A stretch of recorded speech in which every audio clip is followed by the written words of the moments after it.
Hello, everybody. Welcome to Irongeek Cast number 151, Bacardi. How's everyone doing tonight? I, for one, am doing good. Been on a slight hiatus here lately. And I gotta ask, why Bacardi? You never had Bacardi 151 rum? Oh, yeah. Okay. Never mind. It was 151 proof. I needed the name, and all of a sudden it struck me as this is the ideal opportunity to use that as a name. Well, and then you also have to consider that everyone is probably drinking that right now after shit tricks and the NSA dropping Yeah. that CVE. Yeah, I'm not drinking anything tonight. I'm having some lime sprinkling water or sparkling water, whatever they call that stuff. Well, in that case, I'm drinking a generic version of Diet Mountain Dew. Or maybe this is actually Mountain Dew. I don't know what I picked up.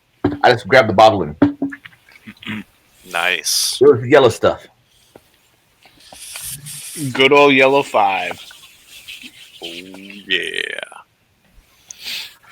So, how have you been, Adrian? Well, same old shit, different day. Working on stuff for work and planning up some future conferences and, my general OCD about things and trying to figure out how we can unwokeify people. So woke. And Cappy, you been good? Yeah. Sorry, I've been on a hiatus for like a month and a half. Q4 was rough, but Yeah. it worked. Overnight testing made it very difficult. So Yeah, Q4 for us was crazy busy, and then a lot of that has spilled over into Q1 now. So usually there's a nice little drop off in Q1. That hasn't happened yet. Yeah. Well, not to say what my sphere is, but my current sphere, Q4, especially towards the very end of Q4, actually gets more lax. Oh, okay. well, and you work at a university, right? I said I wasn't going to tell what sphere I was in, but yes. Sorry. I said a university, not which one. You But I couldn't figure it out. University of Phoenix, right? Yeah. Is that still around? I think so, yeah. I still see TV commercials for it. I don't know much about them. I heard they had a bad reputation, but I think they've kind of changed that because I actually know people who have gotten, like 2-year degrees and stuff from them now. So I think they've kind of changed that around in the last like 5 or 6. They've been around forever, like 15, 20 years. Well, in internet terms, they've been around for like 15, 20 years.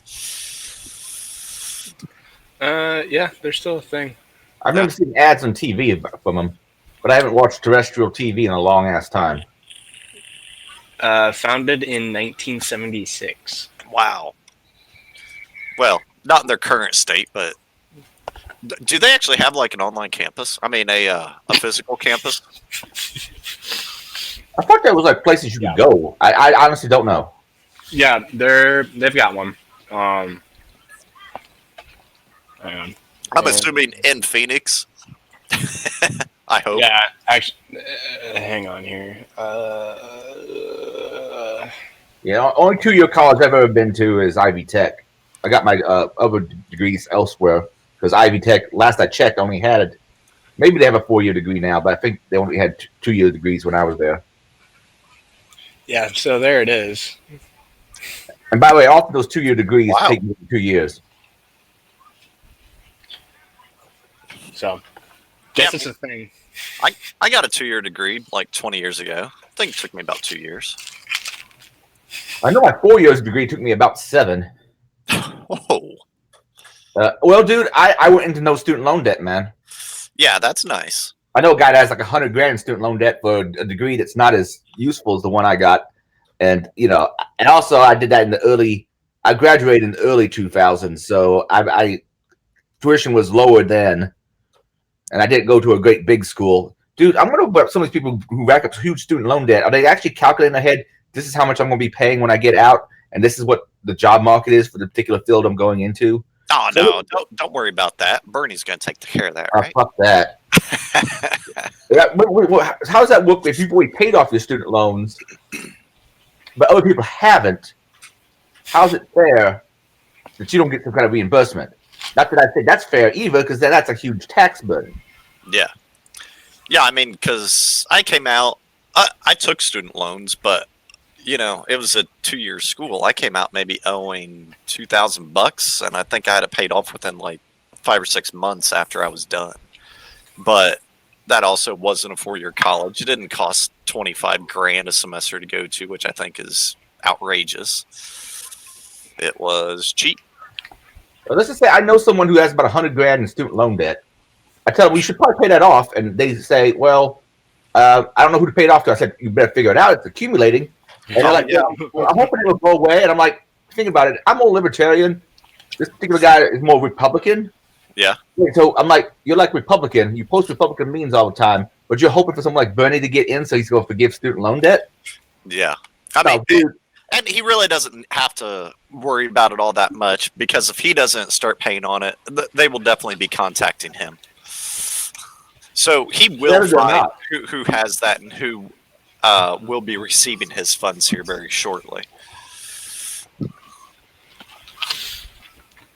How much would have that $100,000 sitting in a S&P 500 stock? And yes, see, that would be nice. I guess. Oh, what is the term for that? I have to go look that up now. I'm getting more into investing, and a lot of the terms kind of intermix in my head.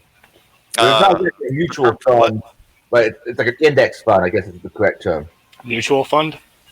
I think index fund might be the appropriate term for here, but it's like a mutual fund, but it's spread out among the Standard & Poor's top 500 companies. Yeah, and some of the EFTs also do.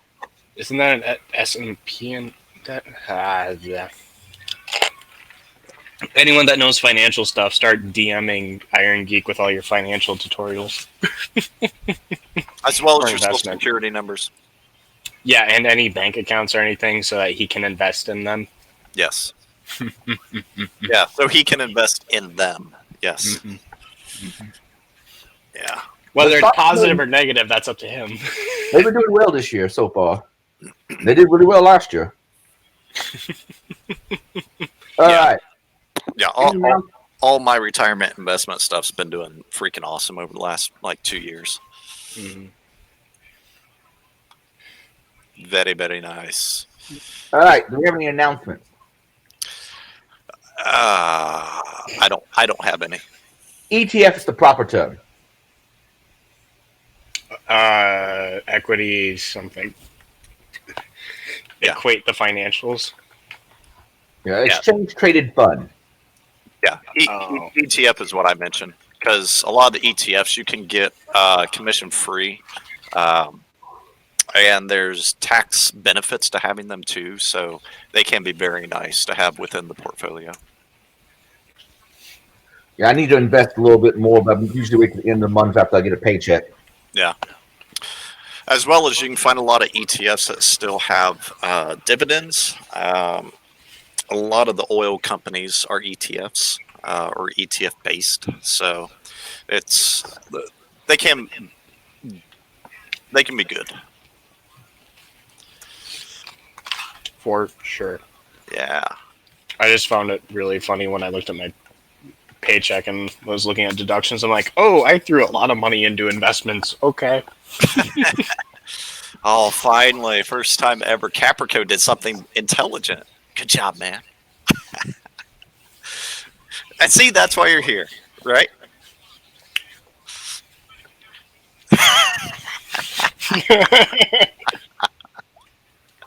Just sit here and not say anything. Yeah, I'm just... And see, I'll just get on the thumbnail for no reason. I won't say anything for the rest of the podcast. This is what you missed for the last 5 weeks. Well, I mean, I haven't been on for about 5 weeks also, so. Got it. Yeah. Did you all catch up with what we did last week? Yes, I haven't been able to watch it, but I am aware of what you did. Yeah, we had Ross Ulbricht's mom on, and apparently there was more to that case than I originally knew. Oh, okay. Anyway, Yeah. any announcements? Did you bring up the fact that he wasn't like the only one? Well, it wasn't the only Red Powered Roberts? Yeah. Yeah. Oh, okay. That's cool. I'm sad I missed that. But that was night testing. I don't have any announcements other than I'm done with Q4. Yeah, and he's been doing crazy amounts of overnight work. So this for Caprico is like 7 a.m.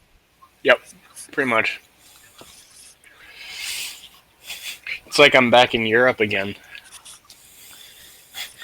That's right. Although that's more of like a 12-hour difference, where there it was 6 or 7. That's right. Can't remember now. Okay, we want to hit some breach reports. Sounds good. Cool. Okay, went ahead and threw ransomware header in here this week just because ransomware was all over the place. But we do have the same ransomware family, Sodinikobi, aka yeah, there you go. Also known as R Evil. Actually hit both of these. First off, we have Albany Airport. They were the first ones. They were hit with ransomware, and they ended up paying the ransom. Let's see, how much? So Albany got hit on December 25th. And then on December 30th, they paid the ransom. They didn't say exactly how much, at least not that I've seen, but they did say it was under 6 figures. Yeah. Gonna put it in the probably 75 to 95 range. But they do have a $2,500 deductible for its insurance. Yeah. For brief insurance. Yeah. 25,000. I said 2,500. 25,000. Yeah, 25,000. Which, I mean, you kind of expect that. As with just about any insurance policy, you're going to have a deductible to pay, and it's the same with it. Cyber insurance, I guess they're calling it now. But yeah. So. All right, I saw something that caught my eye, and I don't know if this happened. This happened today. It's in the breach report. You mind if I jump in on this one? Which one? So, near and dear to where I started. Oh no, I think I just screwed up. Okay, so Equifax settles mega breach lawsuit for $1.38 billion. So a federal judge gives final approval to class action settlement over the 2017 breach, which is actually something that got me into, or one of the first topics that I brought to the podcast. Nice. Or just talking about it in general. So the deal is essentially the same as the final version of the proposed agreement reached in July 2019 with the Federal Trade Commission. Consumers will get free credit monitoring, or if they already had that in place, up to $125 in cash payment. But the settlement includes a $31 million cap for any such cash payments. It means that more people who apply for a payment, the more the payment amounts will be proportionally lowered. So basically stuff that we already know about. And so that happened today. Cool. I guess. So that is almost 2.5 years later. I mean, you start saying like the breach to end all breaches. Crap's gonna take a while. Up until this point in time, yes. It's like, I'm surprised it took 2 years. I thought they would still be dealing with this for like another 5, but Yeah. I don't know. Yeah. I thought I would just throw that in because it was a suggested ad, and I'm like, okay. Oh, so clickbait. Pretty much. I got clickbaited, and we talked about it on stream, so I don't know. Useful information, so there might be more money out there than if you were affected, which was pretty much everyone in the United States. Yeah, because did the article say anything about that? Because they already had that site where you could sign up and get like, what was it? 125. Well, yeah. So is that over and above, or was that still, the original relevant to that? 3, okay, which covers attorney fees, administration, class benefits. If that runs out, Equifax may have to pay up to another $125 million to satisfy claims for out-of-pocket expenses. There's so much numbers here that it's going to take me a minute to figure that out. I don't have a quick answer there, but they've received 15 million claims from verified class action members, including 3.3 million for credit monitoring. So, Craig Orlist? I don't know how to pronounce that. He had a question. Did the backups get trashed? I think this is in question to the ransomware. Probably. Yeah, most likely. A lot of the ransomware campaigns, and we'll talk about it at least a little bit later on, are getting a lot more meticulous. So not only are they deleting out shadow copies locally on the endpoint, but some of the hacking groups are going into networks, sitting in there for weeks on end, making sure that they're identifying where the backups are, destroying the backups and the backup, even offline as much as possible, and then releasing ransomware into environments. And then there is some ransomware that is automatically trying to take out the backup environments also. Yeah, a couple, not even just Sono no Kibi or Ryuk or Maze at this point. So like our top 3 right now. There's even a couple more that are doing that exact same thing. They basically just copied that code somehow, or I think it's just like you got hit with like tier, or like the ransomware guys. I feel like they have it like tiered out where you get like grade A if you've got some shit and you've got money. Grade B, you've got money but not a whole lot there, so we're just gonna throw this at you. C is like, I don't know. Probably don't see it a whole lot because it's probably got a decoder or a decryptor. And remember now too, a lot of these ransomwares are ransomware as a service. They're available for purchase, dark website. They send you the stuff. You send out your phishing campaign. After you pay in Bitcoin or whatever cryptocurrency they're requesting, you send out your phishing campaign. You attack the business. You potentially get your funds back by the business paying. Some ransomware is self-destructive if you don't pay within a certain time frame. They're getting very creative. But too, almost all of them now are because the attackers are working this as a business, and so they are releasing decryption keys whenever the companies do pay. Oftentimes, you can negotiate with them. If they're asking for $80,000 worth of Bitcoin, you can potentially pay $40,000 worth of Bitcoin because it's still money to them. Yeah. Still not advising anyone to pay the ransom, but it's a business, and more times than not now, they are coming through and giving decryption keys.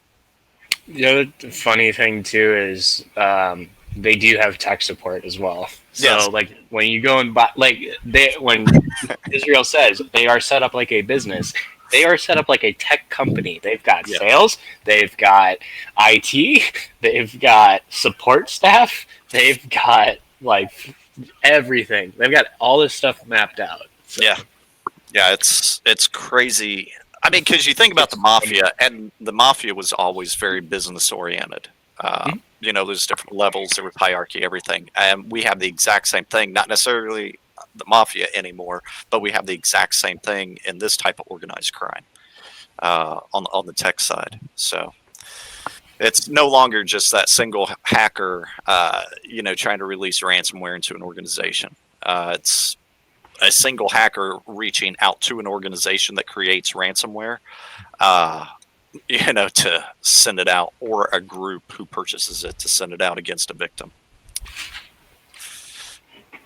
Yeah, it's become a very interesting. I mean, because it almost is its own business vertical now.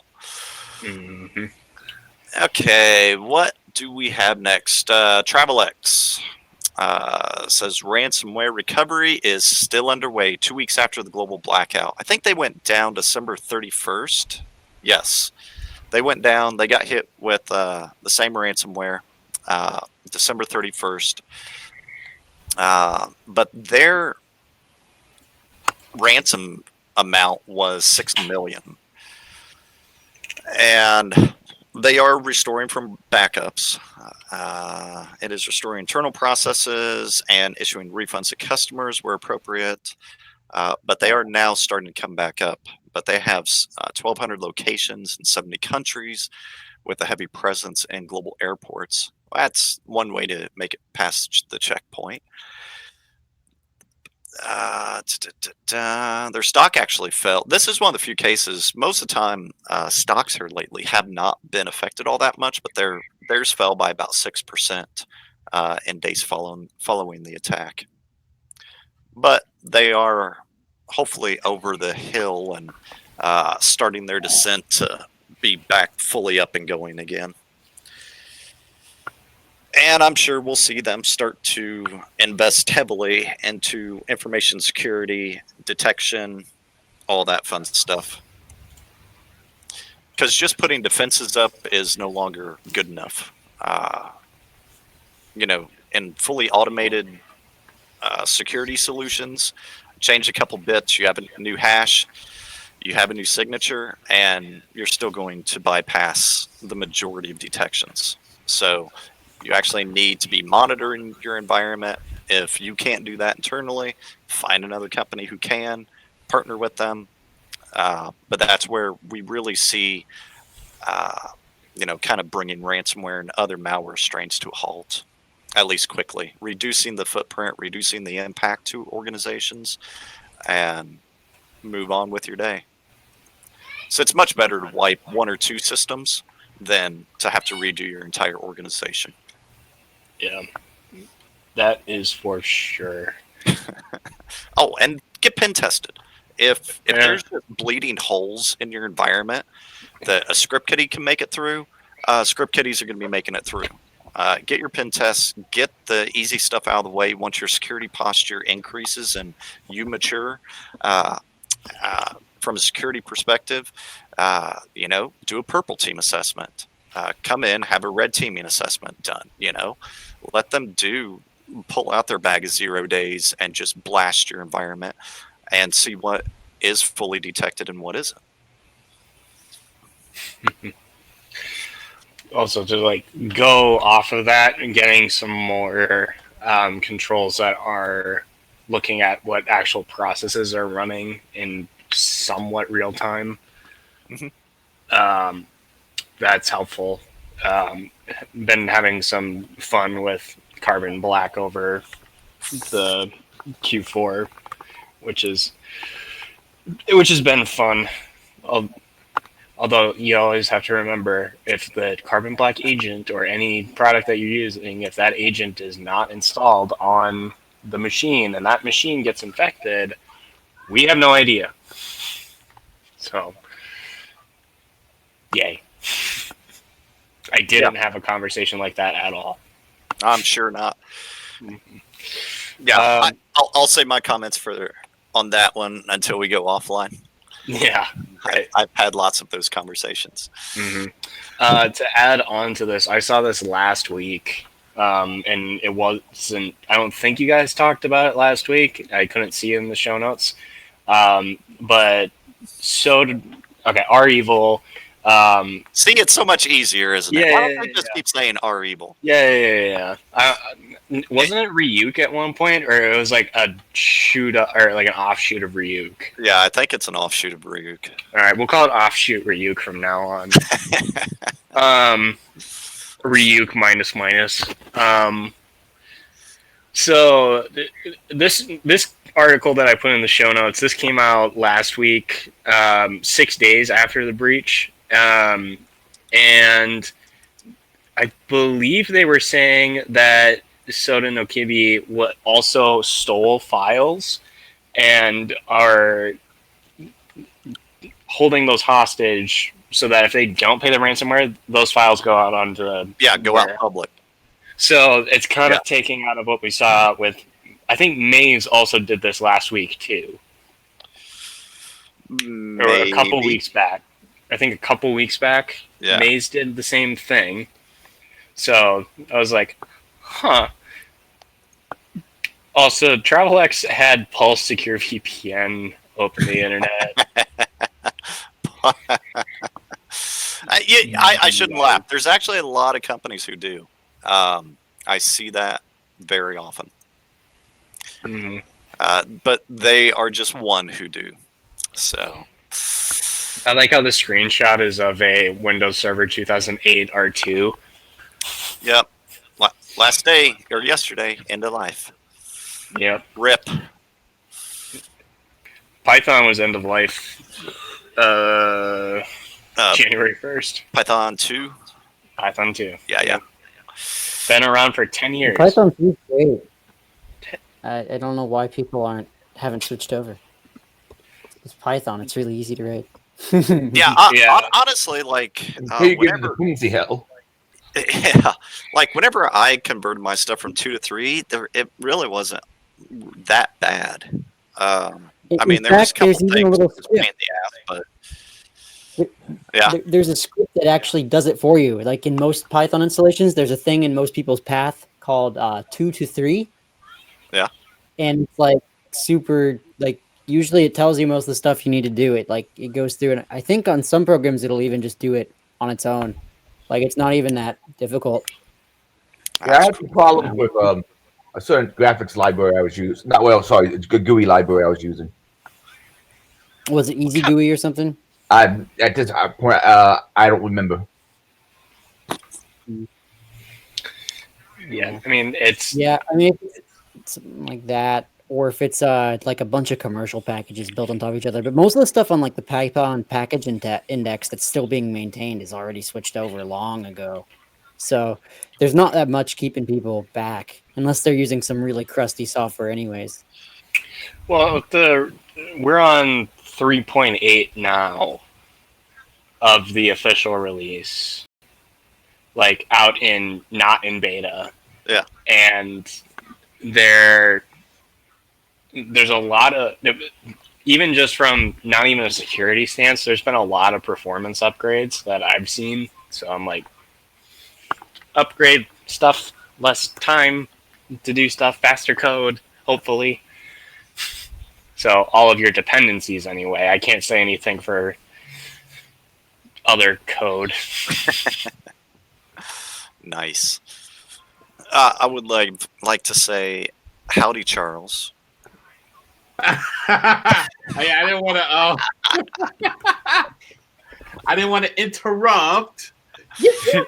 How goes it?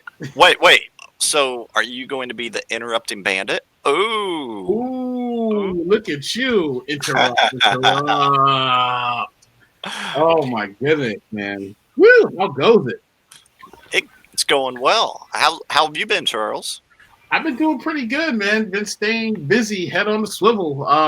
Head on a swivel. My head's on a bobble. Getting ready for me to talk to besides Charm. Oh, okay, cool. Yeah, I'm trying to get ahead of the call for papers. They go so fast. It's just like you look up and then the deadline is over with. It's like, yes. I haven't heard from them this year. Charm? Yeah. Charm. Well, it's not until April, so you should hear something soon. I'm assuming. Let me see. Yeah. And then of course, who's your hacker con? So I want to definitely do a talk there.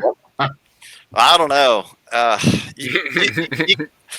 That's going to be pretty tough. I mean, you have to be really well respected in the community. I don't know if you really know any of the leadership. I don't know, man. Maybe kind of tough to get into. I'm trying to get on that worthy ones list. They're probably going to have like 1,000 different submissions. So I know it's going to be tough. Yeah, it's going to be tough. Sorry. So that statistic is me trying to brute force the file upload real quick. I stopped at 1,000. It's gonna be tough. We're gonna get it in there. There's like no joke. There was one time we did a pen test against our own infrastructure, and then we looked at the marketing statistics for like how many hits the site was getting and whatever. Yeah. And we were like, "Wait, hang on a second." We asked to do those during the pen test. How many times did you hit them, and how many like user agents did you use? And he was like, "That much." Like nice. This much. Like, okay. No one tell them. Okay. Oh my goodness. It's fine. Most of them were though. It was only a majority, not all of them. But yeah, it's still super funny. But I actually get to figure out if I've been accepted for my B-Sides talk tomorrow. Wait a minute. Yeah. Going. Either way, I'm gonna be at B-Sides KC because it's just fun. When is B-Sides KC? May?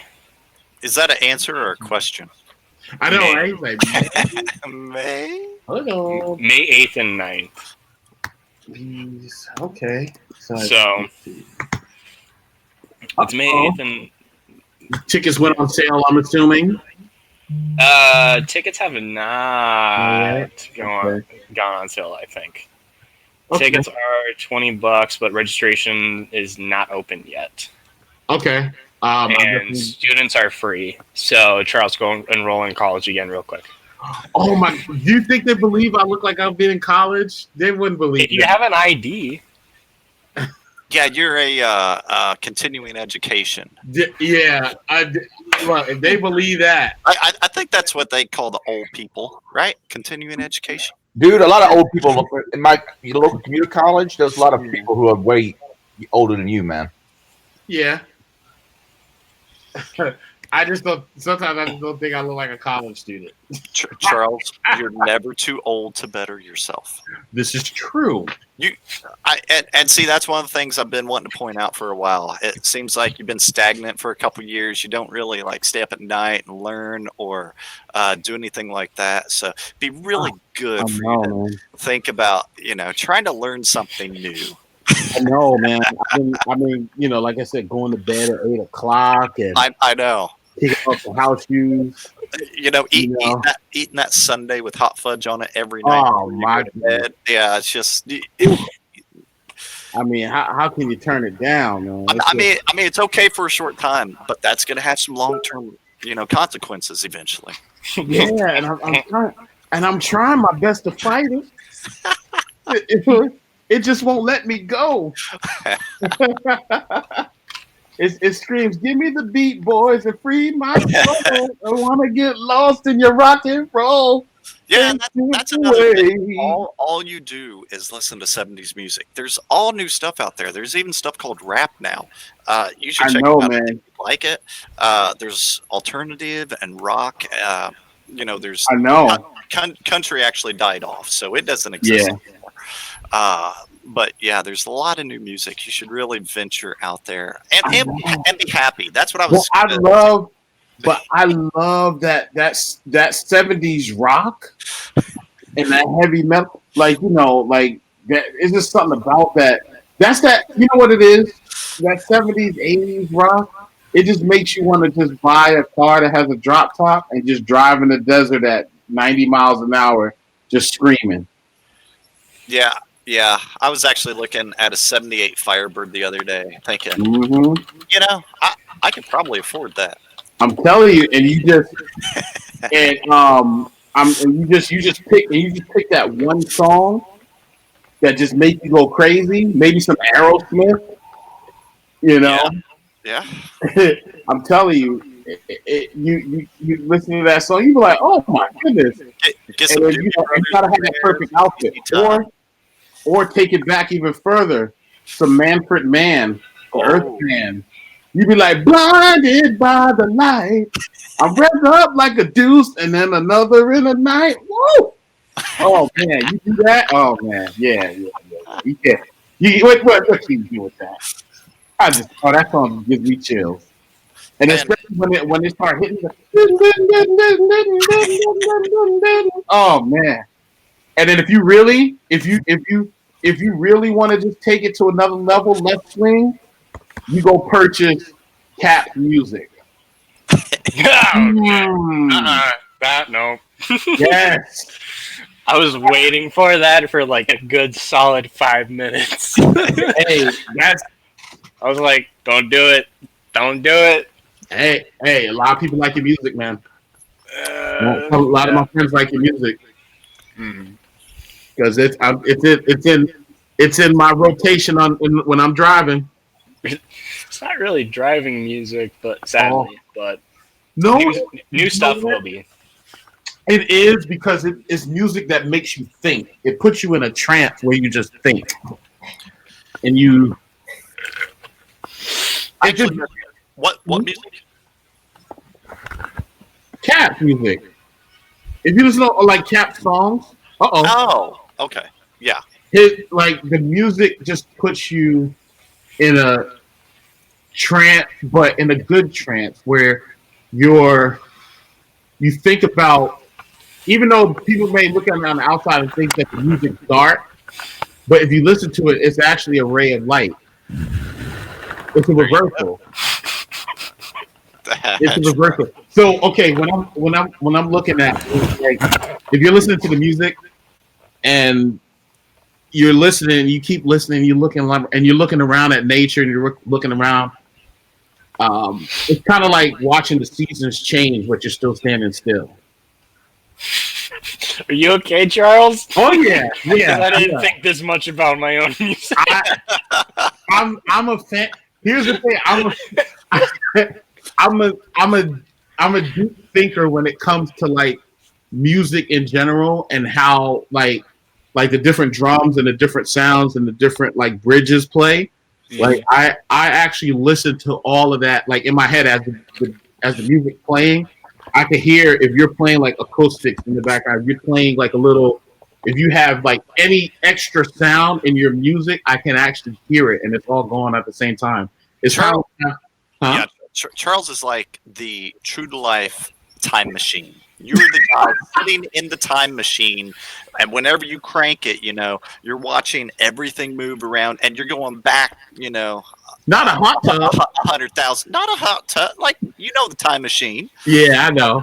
Yeah, like time machine. Yeah. Not the Is it the hot tub time machine? Because that could be very interesting too. But that would be interesting. Yeah, like the older one where the entire scene is changing before your eyes as you're sitting there. And yeah. See, that's it. But it's like claymation. To me, it's kind of like claymation. So when the music playing in the background, it's like and you can see like the shapes and the sounds and everything just kind of it just changes right before your eyes. Claymation. That reminds me, I think of two music videos. Mm-hmm. One from Tool, and I think it's Sober's music video is claymation, and then Static X's, I think it's Push It, is also claymation. Mm-hmm. But what was funny about those was there was a Scholastic show that was on PBS, and it was I Spy, and it was all claymation and all stop motion. Right. And then my dad put that on at the same time when there's like 4-year-old Cappy. So I think, this is really cool. And then it shaped my entire life from then on out. No, I'm kidding. But it's just when you hear the music, I don't know. It's just something about it. Like I I don't know what listen to Adolescent Fluorescent by the Arctic Monkeys, and it just takes me to a whole different time, a whole different era. A whole new world. Yeah, a whole new world. Okay. It's like my favorite. One of my favorite bands is the Cardigans. Like I have all of their albums. Oh yeah, I haven't heard their stuff in years. Yeah, man. I mean, Sweden got that sound. You know, that's what I like about Spotify, and Yeah, it's like starting stuff on YouTube and letting it play through, not touch it. Is stuff will come up that I hadn't heard and would never have thought of, but it was something I liked back in the day, but not something I would have thought of. yeah, Yeah, that's what I really like. Because you get tired of just all the stuff that you like, and you forget what you used to listen to, and maybe something that you heard 2 or 3 times when you were younger. right. But yeah, And you hear that song. That's just like one of my songs. And my my homeboy, he laughs every time I put the song. I put the song. The boys are back in town. Like when we get back, like when we all meet up for college. Like I'll put that song on. He's like, "Are you kidding me right now?" You put it. I think, "Yeah, the boys are back in town." Because everybody knows that chick that used to dance a lot. Every night she'd be on the floor shaking what she's got. Ow! and That's right. yeah, my college friends are like, "I don't know what it is, man. Your freaking taste in music freaking scares me." But, yeah. Yeah. It's threatening. They need a safe space from your music. What safe space? Now they need a safe space from my music taste. No, I don't know, man. No, like seriously. But your music speaks volumes. Yeah, I can't remember if I don't know if I posted. I think I posted it just to an Instagram story. But when Spotify did their year-end review, they put up a image of all of the genre. By the way, the amount of info they have is freaking scary. They gave me like my top. I think it was top 5 genres that I listened to. It was metal, heavy metal, progressive metal, metalcore, and indie folk. And then I put that on I shared it with my friends, and one of my friends came back and said indie folk came to the wrong place. Wow. It's like, you get in the mood sometimes. You don't want to go hard all the time. Yeah. Like, I mean, because like one that came up on my playlist here a couple of weeks ago was Crucial Conflict. oh, Like, holy crap. Yes. Oh yeah. Yeah.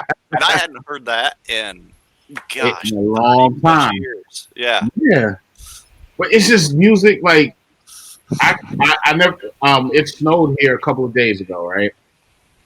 And it was dark outside. I don't know. I was just like, because like I get up I get up super early, and I just like I'll sit, especially if it's nice and cool. I like it like that. So I'll get my nice steamed cup of tea, and I'll sit on the patio, and it's like, what in the world? And Chris DeBerg came on the radio, Lady in Red. I'm like, oh man, there's beauty by her side. And you just see the snowflake just falling. Oh man. Now, do you have your radio outside? Like, are you letting all your neighbors? I have my earbuds. Not Spotify radio. I was I have my hoping earbuds. you let like everyone experience this. No, I would never do nothing like that. That's rude. People trying to sleep and they don't want to hear my singing talent. But no, when I hear, it was crazy how the weather was going with the song. Though. That's how it was crazy. Because I'm sitting there, I have my tea, and it's like Lady in Red, and you see the like snowflakes just falling, and it was dark too. It was just like, oh man, just you and me, where I wanna be, and I hardly know. Yeah, that's right. That's poetry in motion, man. But yeah, you guys should do that. Once you're listening to music, if you're actually like whatever song that you're listening to, try to see if you can go a little deeper and really analyze it. And be like Charles, after you get out of the shower, you put your robe on, nothing else, and you go outside and drink your coffee. No, not the Tommy roll. No. Charles is correcting me right now. I'm sorry, it's tea, not coffee. No, not the Tommy roll. Nah. You gotta have some clothes on when you're outside. That's the thing, Or if me and your life is just a running Big Lebowski joke, you go out or you get up, you put on your Pendleton cardigan, and then you go out into your room with a nice rug that ties the room together, and then you make it happen. I'm like not kidding at all. Oh my god! I wore it on the stream once, and then Jack tried so hard. No, Jack afterwards. He didn't say anything on the cast. He was like, I wasn't going to say anything. I'm like, dang it, I kind of wanted you to. Exactly. Wow, man. Mm-hmm. But it's one of those things when music just makes you analyze. It makes you think and analyze a lot more. And the deeper I get into this threat hunting mindset, the crazier it gets. So, I might have a class that if you're free Saturday, I'll send you something after the stream. Okay. Well, yeah, I enjoy this stuff, man. Yeah, it's nothing I wouldn't want. It's nothing else I'd rather be doing. That's right. Speaking of things that other people would rather not be doing, what's up? Boing Boing was hacked. Oh yeah. What is Boing Boing? And you'll really appreciate it. So Boing Boing is a news aggregator, and you'll really appreciate the link that I put in the show notes goes to Boing Boing and their disclosure on Boing Boing. So they were hacked. Their CMS was infiltrated via a regular user's username and password. One of the administrators. It's unclear how they got the administrator's credentials, but they were hacked, and then links, on the page redirected to a site that delivered malware and payloads, to the victims. So it was kind of a big mistake. But yeah. Just reading it now. Interesting enough, they were like, yeah, they gave you like how long their logging is. Yeah. Yeah, 72 hours, 24. So less than 4 days worth of logs. Yeah. And you know what's funny? We're only in January in all these breaches. Imagine, oh man, this year is going to be interesting. Yeah. In January. It's going to be crazy. Oh yeah, decade. Yeah, we're in a new decade. Happy new decade, everyone. Yeah. Since I haven't talked to y'all since last year. I know. Last decade. Last decade. Oh. But yeah, we really are. State actor threats are going to increase not only against other nation states, but also into more private entities. Is something I think we're going to see more of as they start to influence, private power companies and banking infrastructure, just financials, just all over the board. We're going to see an increase, not even just hacktivists and, mafia. Well, not mafia. Well, a little bit mafia, Russia aside, but, coordinated hacking groups all the way up to state level. So it's on the rise. It's not declining. We still have a massive deficit. Wow. It's so bad that he can't say deficit. Yeah, it's that bad. But we do have a massive deficit And I said it again, didn't I? Man, No, you said it fine, but you like stopped like halfway through. yeah, saying to think if I was saying it correctly. In security research and defense, security defense, just everything, and the gap continues to widen. 10 years ago, they were saying by 2018 we'd finally be there. And then 2015, they said 2022. Now, I think everybody's essentially stopped giving a timeline as to when we'll have enough security people to combat the offense. So, FYI. it's like predicting the rapture. You don't know how bad things are going to get before that happens. Yeah, exactly. You don't know how bad the hacks are going to get before you're like, wow, we need way more people on this. Yeah, it's going to get real quickly. Okay, so we did skip over one, right? SQL injection. Yeah, my bad. No, that's okay. So this one was interesting. So this is a security researcher, and it's a fun little write-up because, yes, SQL injections are still a thing. So he needed to get a visa for, where was it? Gibraltar? Yeah, Gibraltar. So first off, he went to the Borders and Coast Guard Agency, which is part of what he was looking into. And, a couple things just stood out to him. So he, started digging a little bit deeper. And as he dug, the website had a link to the Gibraltar Immigration Act, which he also links to, and then found, doing a SQL injection, he could actually modify the Immigration Act. What? Mm-hmm. Yeah, that so was publicly posted. Yeah, so through error-based SQL injection, where it'll throw an error, and I think it just put it out into the HTML. I like how he was in incognito mode. Yeah, so that's a verbose error from old MySQL, which is fine. And then what did he throw in here? Group ID equals 0, and then you just get all of the amendments.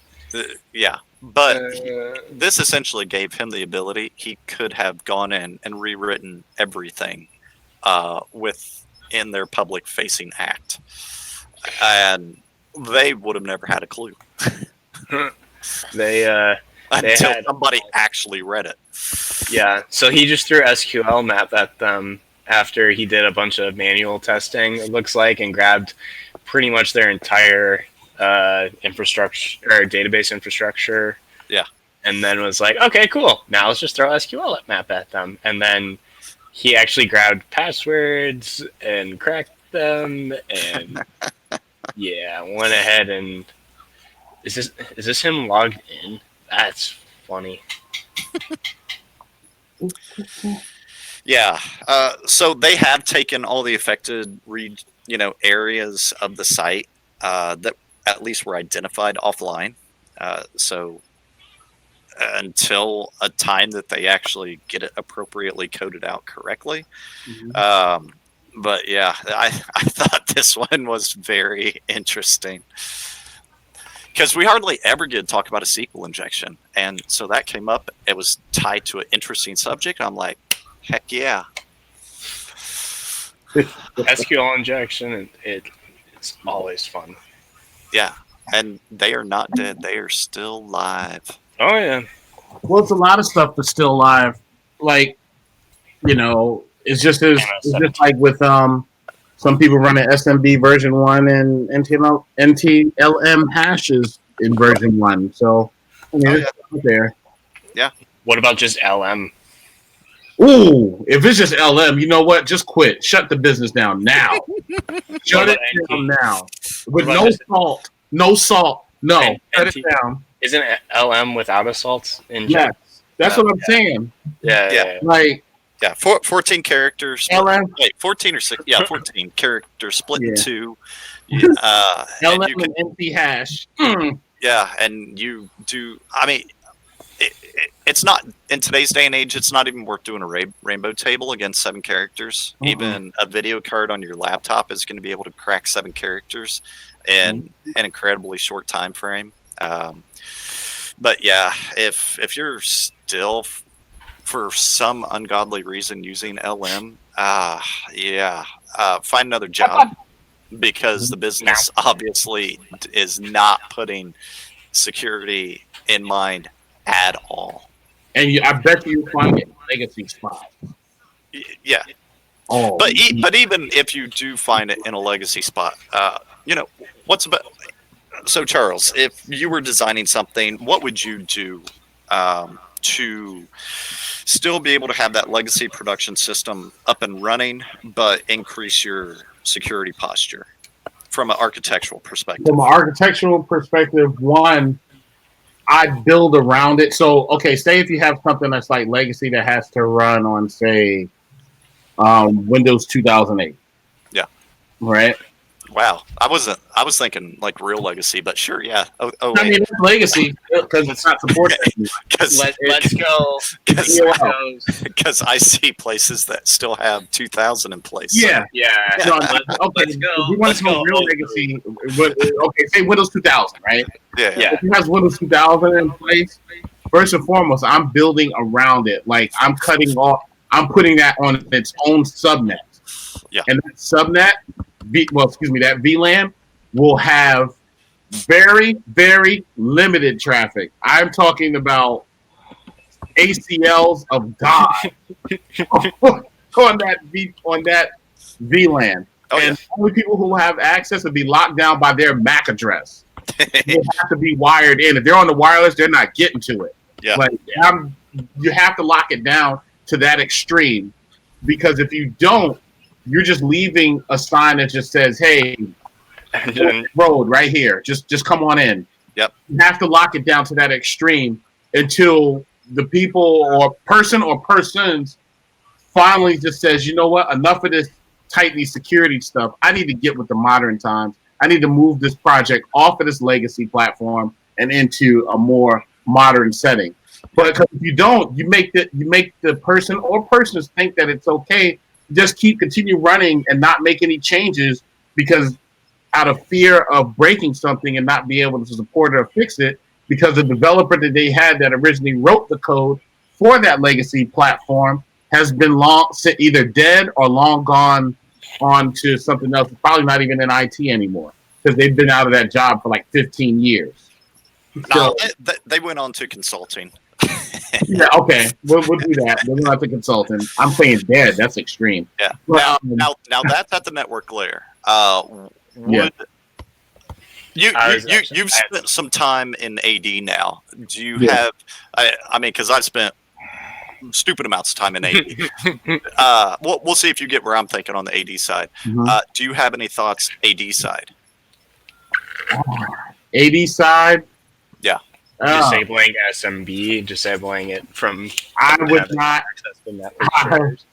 Now, from the AD side, I mean, you can't really have it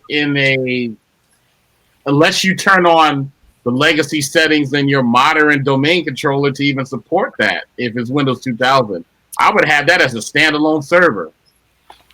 I would not even have it in AD at all. That could potentially work, given what the circumstances are around it. There's some things that are still going to have to utilize AD-based functionality, though. So where I was eventually going to go, if you do end up in a situation like this, one of the best things you can do, make it its own AD environment.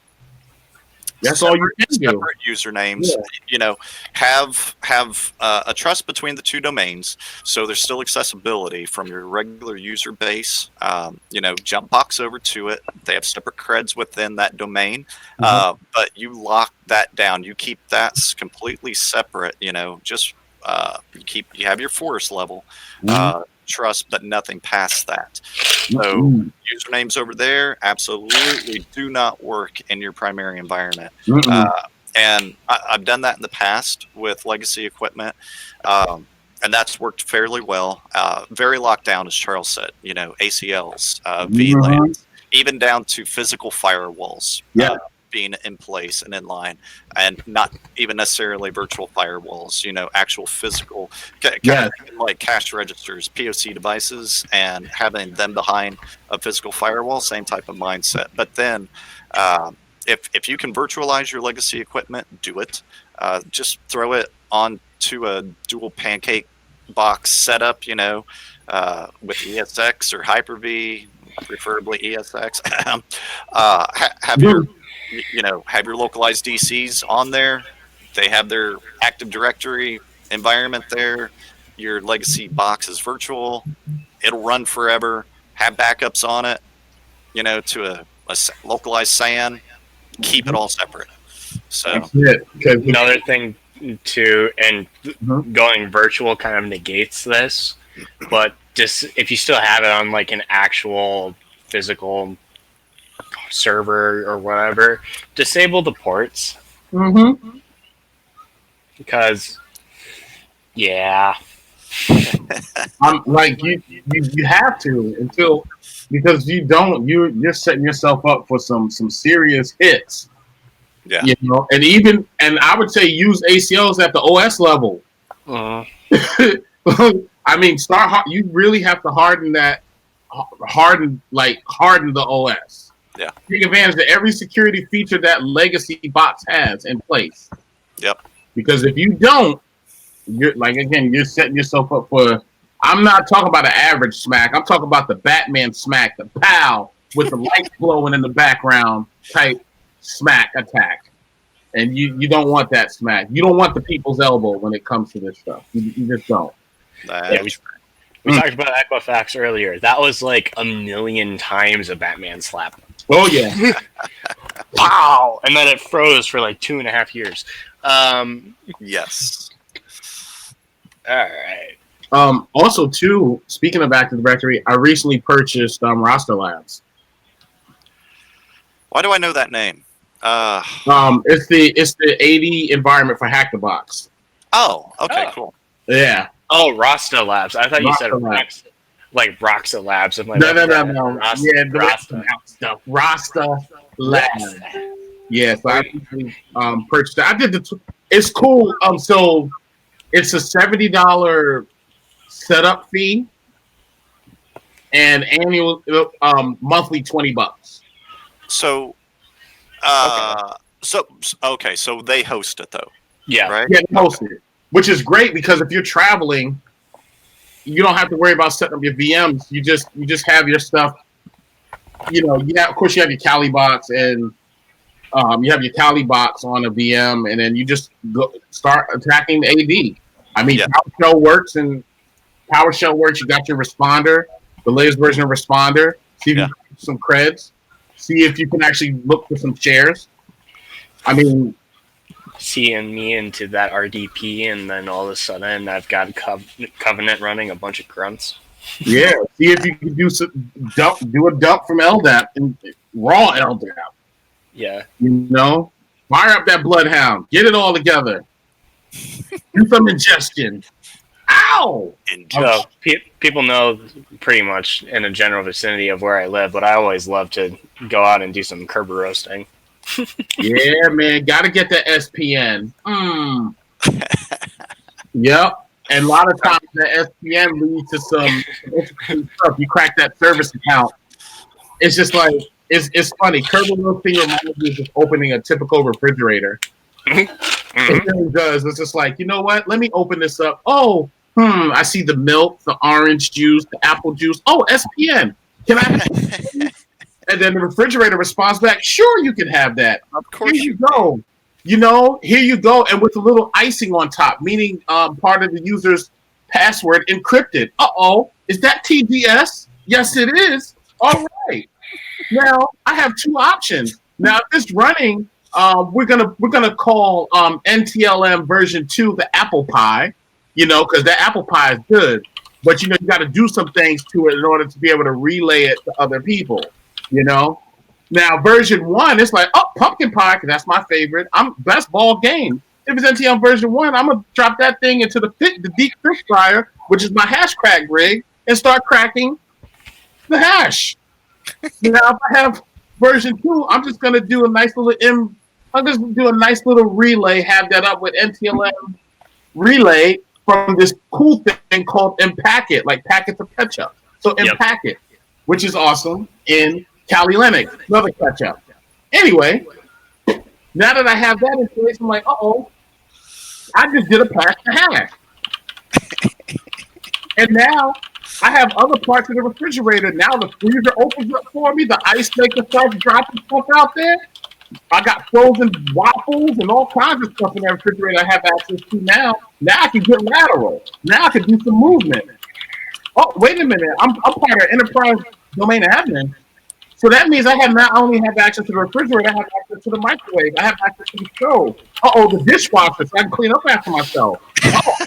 I'm just waiting for like some like housewife to see this at some point and be like, all of my smart technology.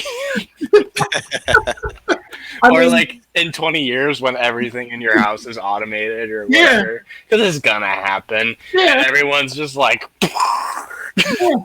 like they were talking about this circa 2020? What? Now I got access to the dishwasher. Oh, the keys are unlocked now. I got access to that now. Now I want to go a little bit further. I want to dig a little bit deeper. Oh my God, these shares are available? I so want to pop DA from a fridge. Yeah. Like I just want to pop DA from a fridge. I don't care if it's like I throw a responder on a fridge and it starts like, you know what? If they have DA on a fridge, and then like SB signing is still disabled like 20 years later. Yeah, that would be awesome. It would. Not really, because I'd be looking at it still 20 years from now, and that would make me 5. It would. And if I really want to get crazy, throw in some juicy potatoes so I can get those golden tickets. Oops. Uh-oh. Yeah. Talk about getting roasted. Ooh, getting roasted so you can get some of that gold. Now, it depends on what you roast, what you get back from the roast, whether it's a golden ticket or not. Because you know that KRTGT account is golden. Uh-huh. Everything else is just silver. Like the silverback gorilla. Mm-hmm. I'm just saying, these are things that I enjoy. Fridge, cool, pacemaker equals overdose. Yes, it does, Justin Brown. Now, in order to get the pacemaker, you have to have domain. You have to have DA for that. That's part of the pacemaker package. Man, I'm just relating food and ketchup to freaking owning AD. Wasn't this how we understood the TCP stack or something like that? It was like it was a hamburger. Oh no! That you talking about the LVM file system? That's how that was it. That was it. Yeah, I call that the peanut butter jelly sandwich. Yep, that was it. Yeah. So the hard podcast like pre-100. Yeah. It's been a while since we went through that one. Yeah, the peanut butter jelly sandwich is simple. The peanut butter jelly sandwich is simple. You know, you got your PBS, you got your physical drive, which is the bottom one. Then you got your VGs, which is your volume group, and then you got your LVs, which is your logical volume groups. You put that's the peanut butter and jelly right there. Now you got your file system, which is the top bun, which can be, I don't know, extension 4. It could be riser, but that bread is moldy and stale. You don't want that. So you want to get extension 4, you know? Or you can lop it up with some ZFS. You could do that, but that's a whole sandwich. Butter. My sandwich. Like butter kernel. Go ahead. I like putting butter on my sandwich. Butterfest. All right. Well, yeah. Put the butter on it. You can put the butter on it, but that top bun better be a file system. Otherwise, ain't nobody gonna be able to eat. Right. So yeah, the peanut butter jelly sandwich or the butter sandwich or the whatever sandwich, you know, method. Boom. For me, I like Boarhead's ham. The honey glaze. Yeah. But yeah, that's how I remember the LVM file system with the peanut butter jelly sandwich method. You know, and I do have some I do have some utensils called VF Stab and F Stab, meaning the file system. The VF Stab was for Solaris. F Stab is Linux. Linux is my fork. VF Stab. Solaris was my knife. Boom. Boom.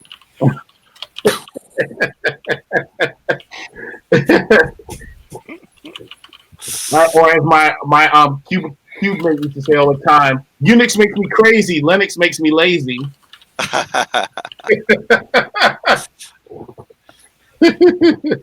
That's right. Somebody walks out. Yes, this is a business. Walks out. Yeah, that's how you learn a lot of the stuff. And realistically, you can look at AD. Look at it this way too. If you really want to learn AD and you're hacking, look at AD as a castle from like Sword in the Stone, and it's a castle, and all the other stuff that's around it, like the protections and the ACLs, are the moat. Now, once you gain a little bit of access, maybe it's through the warden, maybe it's through the Joker, to whatever, and you want to get to the point where you're actually lowering that drawbridge so you can get into other things. Once you lower that drawbridge, you can go down to the mess hall or the palace or wherever you want to go into the castle. That's how I see AD when I'm attacking. I look at it as one big castle and I'm trying to get it to lower its drawbridge to let me in. Ow. Or you could even extend that and add fishing on top of that too. You literally make yourself look so cool to the king that he just lets you inside. This is true. And into like where all the cool stuff is. Yeah. Sometimes you can just dive into deep water and get as loud as you want and just say, brute force, let me in. Sometimes there's a giant hole in the walls that leads straight to the treasure trove. This is true. DA. Da. Yeah. Da. What? What's the da? Da. Da. What's that? Da. Yep. Or yeah. Add. Enterprise admin. Yeah. Yeah. Oh my goodness. Israel, you're muted. Yeah. Now. Yeah, don't forget Schema Admin, and if you're able to find an account in the administrators group. Ooh, yeah. Yeah. Now, when you find those, it's la la la la la la. or if we can get the print spooler, put some authentication on your printers, please.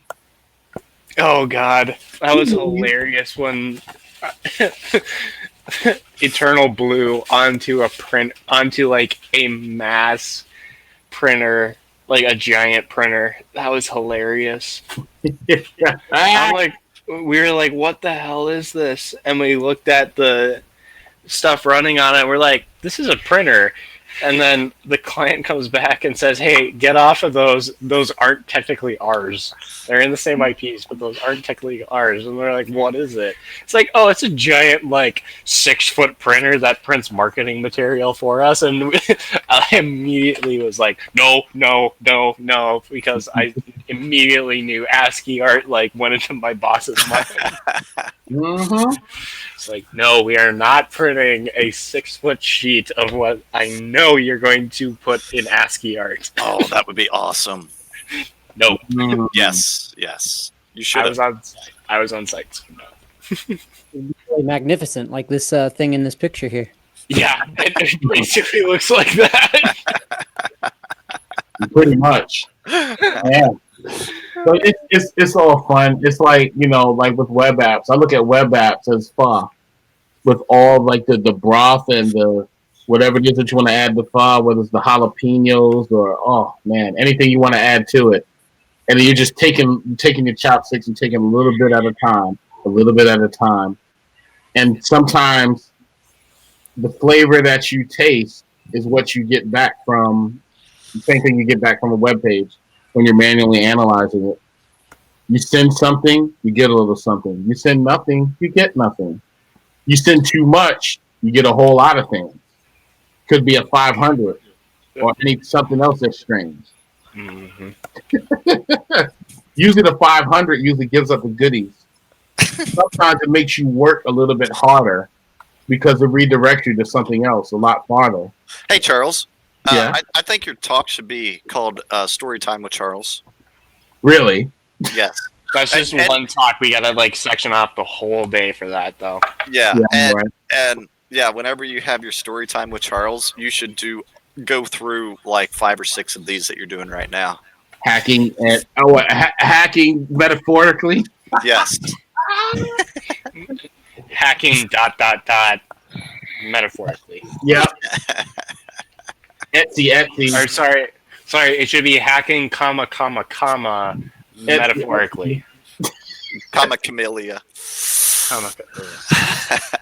Like that. All right. Somebody said samurai.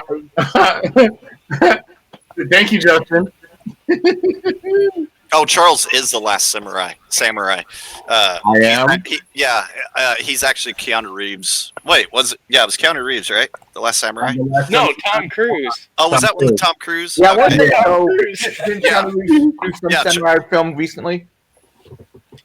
He was the last samurai. Yeah. Or no, that was 13 Samurai or 13. No, I'm thinking 13 Warrior. Ronin. Yes. Yeah, that's what I was thinking. But yeah, so Yeah, Charles Last is Ronin. actually Tom Cruise's twin brother. Oh, If nobody knows. So, Justin, all I am is just a unit geek who just loves what I do. Went way too far into it, and now he's one of us.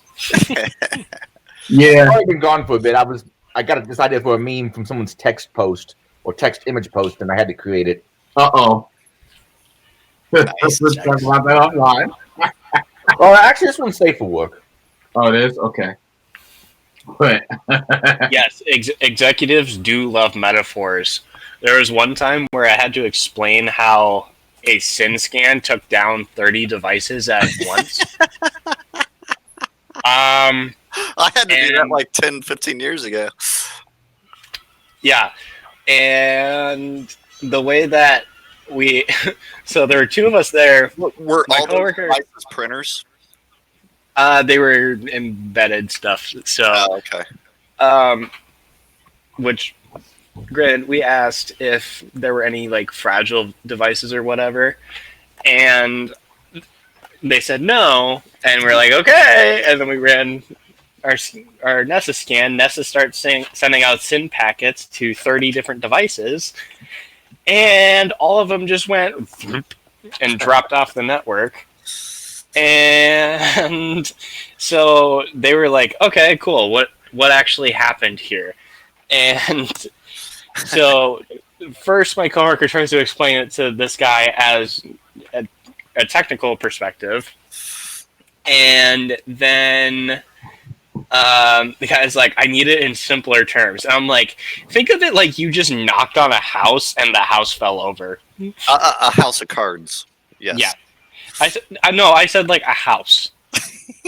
Just a house. Like a house. And it fell over. And he's like, got it. I'm bringing that to the C-suite tomorrow. And I'm like, okay. Well, I mean, but yeah, you do a SIN scan though, and that's what's going to happen with, I mean, A lot of a embedded shit devices. ton of embedded devices. Not any, but a lot of IoT devices, printers. I mean, that's to be expected. Yeah, and two, maybe it's good to whenever you are entering an engagement, so that they have an understanding of what fragile devices are. Putting on, these are normally fragile within an environment. Do you have any of these? You ever watch American Pickers? Yeah. Yeah, so like how they have their flyer that. Because the people are always like, oh, no, I don't have any of the stuff you guys want. Then they give them the flyer like, oh, I think I have one of everything on here. once they actually see a listing of what some of these devices are, they'll be like, "Oh yeah, yeah," It's like, oh yeah, I've got those. yeah. It's like, oh yeah, we've been trying to get rid of these for the last 15 years. Mm-hmm. It's like, I'm pretty sure I was, yeah. Yep. It's fun being like 5 in relation to the rest of the industry. Yeah. Oh yeah, our mainframe. Yeah, that's on there too. What's a mainframe? I don't know what those are. You guys want to hit some vulnerable stuff because we got some kind of fun vulnerable stuff this week. So first off, if you haven't heard about any of this stuff, first off, come out from under the rock you live, get Windows patched. If you have Windows, support Windows. If you still have Windows 7 in your environment, you need to get that upgraded to Windows 10. You need to get Windows 10 patched. And there is a critical vulnerability with Windows 10 currently.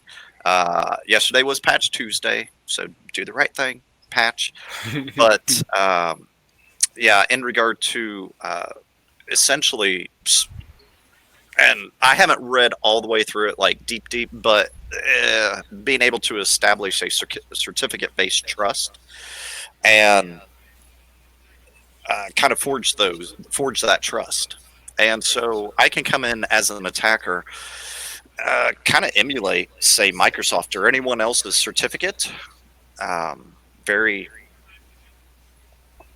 well, not very, but I can kind of impersonate that. And your computer currently, without the patch, won't know that it's not actually Microsoft's certificate. So you can do a ton of shit with that. Go ahead, Ken. Yeah, and that's anything from doing man-in-the-middle style attacks, signing different files or reading files and emails, as well as running unsigned and unauthorized code, because Windows is going to see that as this is code that's signed by our by Microsoft certificate, even though it's your certificate. Yep. So any sort of things that you have for like execution of anything that's a third-party software other than like XYZ Microsoft or something like that, that's gonna run no matter what. Yeah, which is a big issue. And Justin, I do agree. Solution, don't use MS. Yep, I agree. But whenever it comes to corporate environment, that unfortunately is rarely going to be the case. So people are going to have to support it. And if you do have to support it at home, yeah, don't run MS. Like, what do you need it for? Outside of... Okay, I'm going to detour very briefly and come back. Veeam. You guys familiar with Veeam as an ESX backup solution? Slightly. I think you messaged something to me about it a while ago. Yeah, so right now I'm actually testing out Nikivo as a backup solution for my virtual environment. But with Veeam, you actually have to run that off of a Windows system. I was like, what year is this? That a software, and ESX is based upon Linux.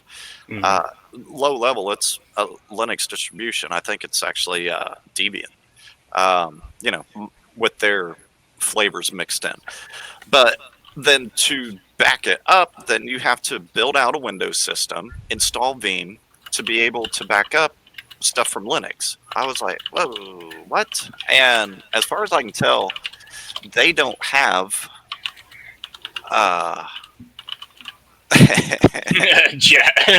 Teammaker.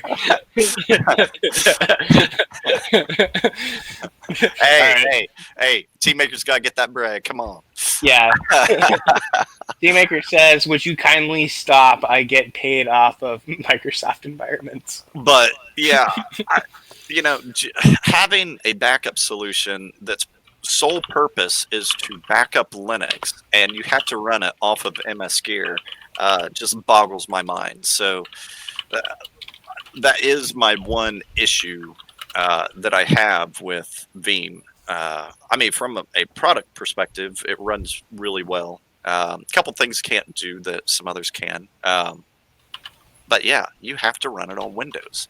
And that is just absurd. Okay, so switching back. But yeah, if you haven't heard about this, you may have heard on the news, Twitter, Facebook, somewhere about the NSA advised Microsoft. This was that. And they phrased it the way the NSA found this exploit and advised Microsoft. The only reason the NSA would advise Microsoft of something is if it's something that they have seen being used in an attack that they did not create. If it's something that they've created, they're not going to advise Microsoft of it. So that is why the criticality of updating and patching these systems is even more so, because at least my thought pattern is it probably is being actively utilized in the wild. Probably at the state level now, but it's going to trickle down very quickly. Mm-hmm. And so you need to be prepared. I don't know if I've seen, it's not going to be real hard for somebody to throw out a proof of concept. I haven't looked to see if there is a proof of concept, but there probably is somewhere.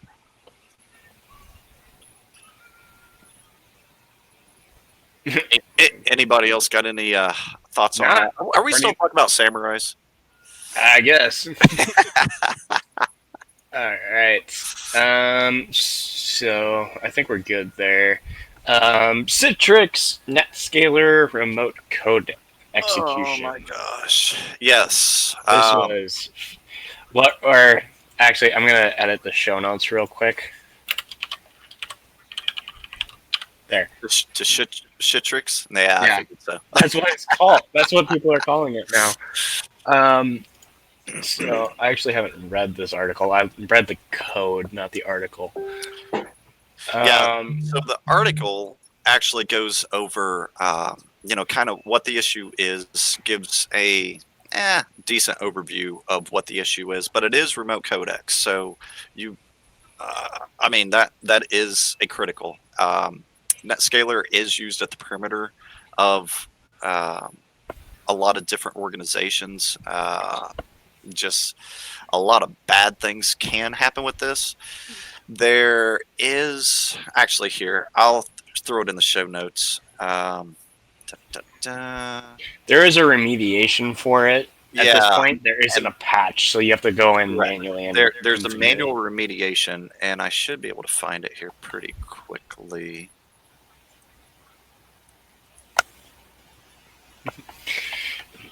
Well, let's go. Well, I'm finding that. You want to throw up the TS side? Yeah, so I actually have in the show notes, there is the proof of concept. There's a scanner and a actual RCE that's out right now for this, and TrustedSec put it out. So, and I do want to let you guys know why TrustedSec put it out.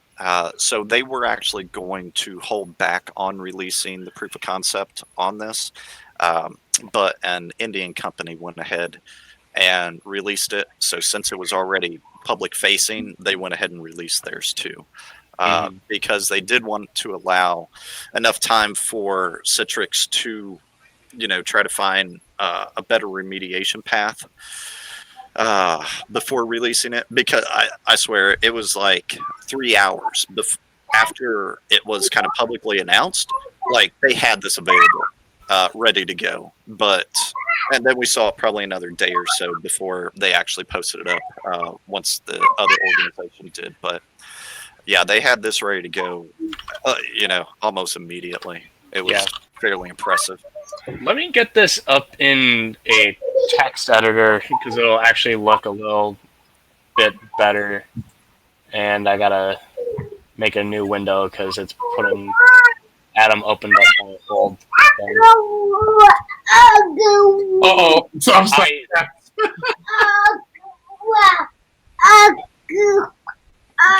Charles, did you say you have to go poo?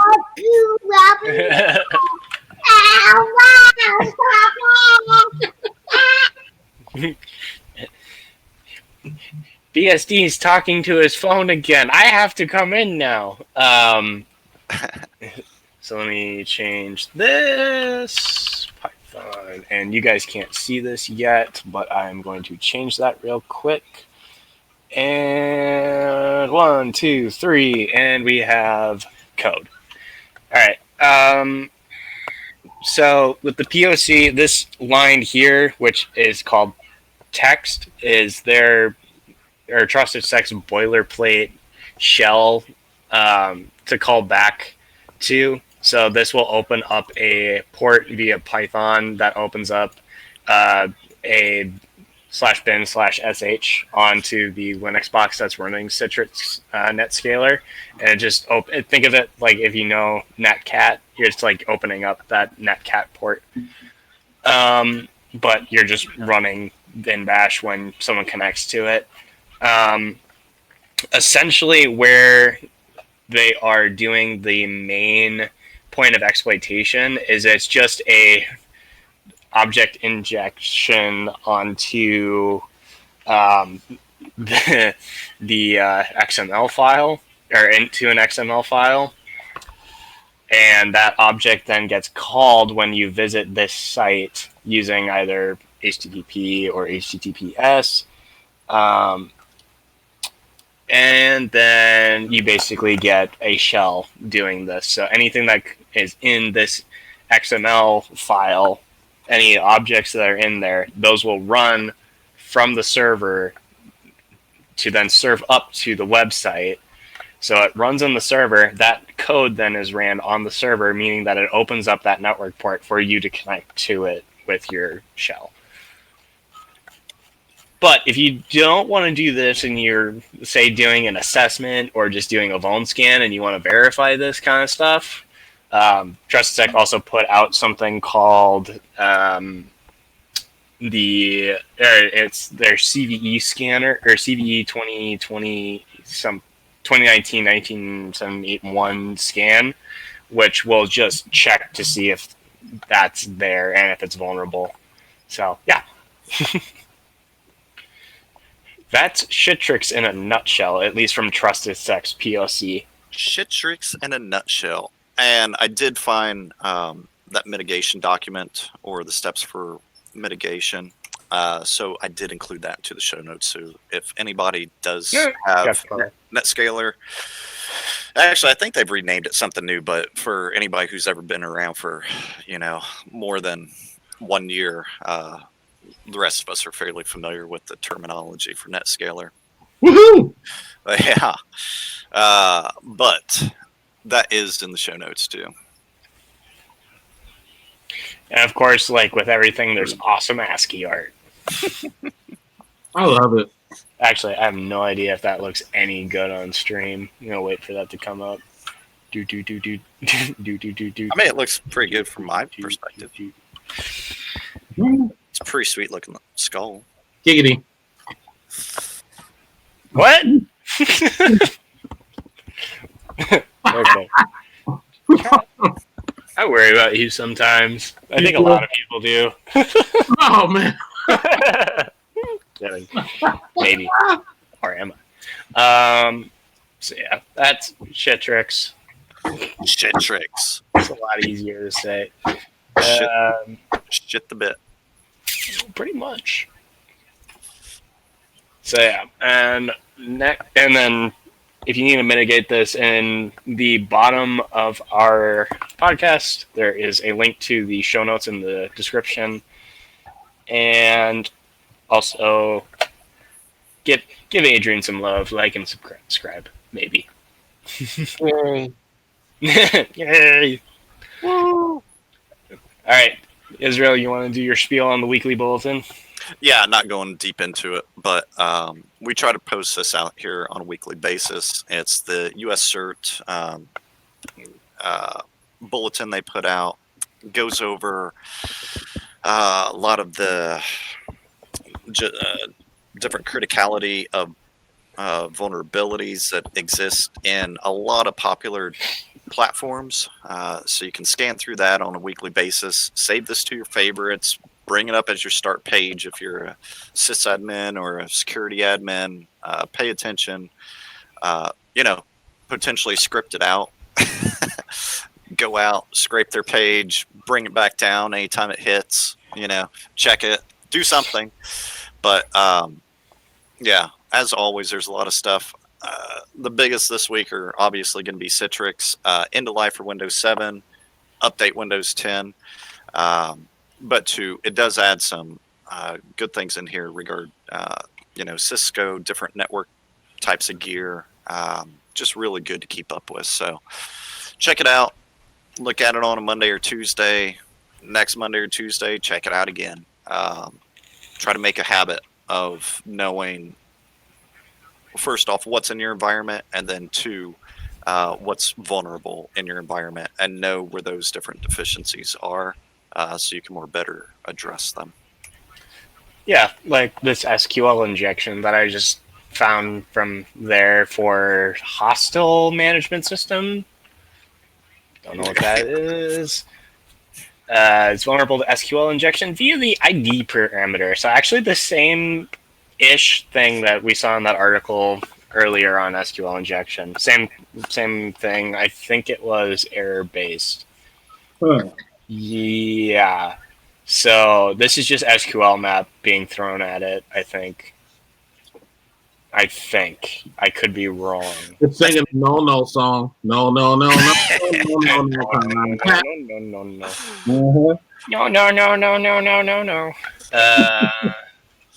Nice.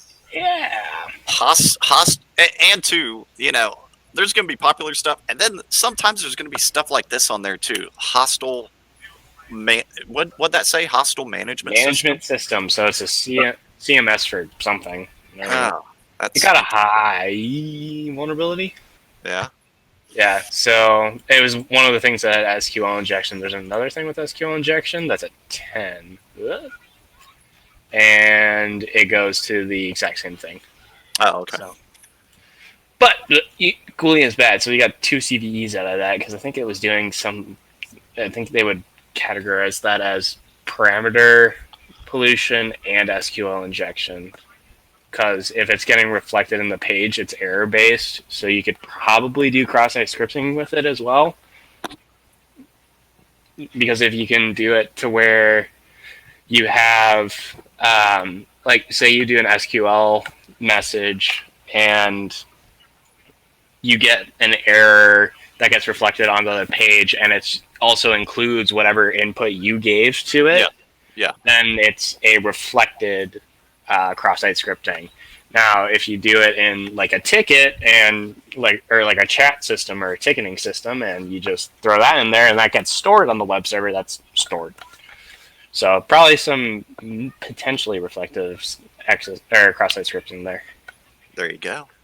And thinking in acronyms all day. Reports are fun. Your mind gets all jumbled, or at least mine does. I hate reporting. Especially when things are real specific on exactly how everything has to be formatted, and this particular server has to be set to a certain font. Well, that's whenever you have a template, and then you go from there. Yeah. Or even with a template.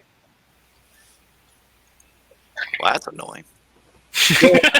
You're writing out a long post, you're going through and highlighting things, and making them different fonts, and dude. I think really style guide is just a bit much. Yeah. What the reporting? Yes. I don't know. I have mixed feelings about reporting. I mean, like when you're doing reporting in general, I try to keep it. I'm learning to keep it as a narrative, like kind of like telling the story. So, if I find like, as what we were talking about earlier with SQL injection, I'd be like, okay, BSD Bandit's team or whatever found during the engagement, BSD Bandit's team discovered that this particular website was vulnerable to SQL injection. Using SQL injection, we were able to discover some PII data from the HR database. We were able to extract that and just kind of like keep with the narrative. and then of course provide screenshots of how we got the information. So I try to stick with that narrative, but always talking in past tense, because as everybody, well, I just know that pen testing is a point in time. Correct. Yeah. Which will always look at it from that perspective, and you got to think of reporting as like Robitussin or whatever medicine, like you might not like it, but you know what's good for you. Charles, I'm anytime I meet with the C-suite, I want you to go with me. How to speak to your C-suite in metaphors only, dude. I mean, not my C-suite, other C-suites that I meet with. Like, I want you to be there. I want this to be like you. So, Charles, your talk is going to be the longest title that we can come up with. It is that I can come up with in the next 5 seconds. Your title of your talk is going to be, metaphorically speaking, finding and the bleep bleep bleep. No, finding ways to ensure your C-suite understands metaphorically the intrinsic value of security and addressing each security concerns in a metaphorical state of mind. Oh crap! Oh my god! Oh god! She's got the lotion. That's the subtitle. Yes. Oh my god! Oh my god! You know what's bad when we go into your network and you all need lotion. Splash. But you know what? I don't know, man. Like these things just hit me. Like I like to take, like when I'm talking about something, it just something that like Robitussin just hit me when we're talking about reporting. I don't know why. Is this or Dayquil or NyQuil, whatever it is, not your favorite, or Dynatap? That stuff was disgusting. But it was good for it. You needed it. Let's look at reporting. Justin, I do have to agree. Problem with the C-suite is all the chiefs. Yeah. The headwear is what really gets me too. If it was just a little more business oriented, like I'd totally be good with it. Yeah, they were. Yeah. I don't know if the C-suites are ready for me. So at my place of employment, they already think I'm.